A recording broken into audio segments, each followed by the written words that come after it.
Je m'appelle Cyril Rollion, je suis gérant de l'entreprise Rollion Énergie depuis 2008. Elle est née en 2005 exactement par le biais de mon papa et mon frère qui ont créé la société Rollion Énergie. Et très rapidement, ils sont spécialisés dans le photovoltaïque. Parce que le photovoltaïque était en plein commencement et donc on a commencé même avant tout le monde. On était les premiers installateurs dans le Puy-de-Dôme.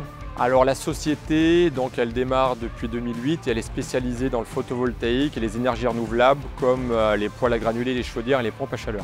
Alors la politique RSE, elle se décompose finalement en trois parties. La partie sociale, donc depuis le début finalement de la société, on met en place une redistribution des bénéfices au niveau de la société. Donc 10% des bénéfices sont reversés équitablement à chaque salarié. Après aussi on met en place le bien-être des employés depuis très longtemps. Donc on essaie de mettre des petites astuces pour toujours améliorer leurs conditions de travail.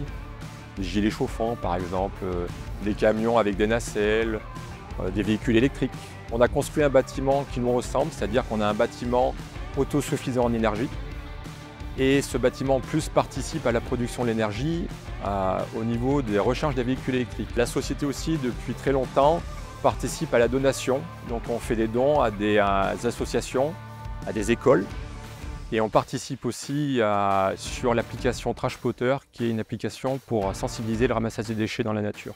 Pour être un pro de la RSE, à mon avis, tout du moins me concernant, tout ce que je fais dans mon entreprise, je me suis déjà appliqué à moi-même en fait. Dans le cadre de la société elle-même, ça devient plus compliqué. Trier l'acier, le plastique, les briques, tous ces trucs-là qui permettent de trier au plus juste les produits. Pour moi, la politique RSE permet de pérenniser les salariés, permet de pérenniser aussi l'entreprise et on pérennise aussi l'environnement parce qu'on a une empreinte environnementale neutre, nous, au niveau de notre entreprise, ce qui fait qu'on a une vision sur le long terme, quoi.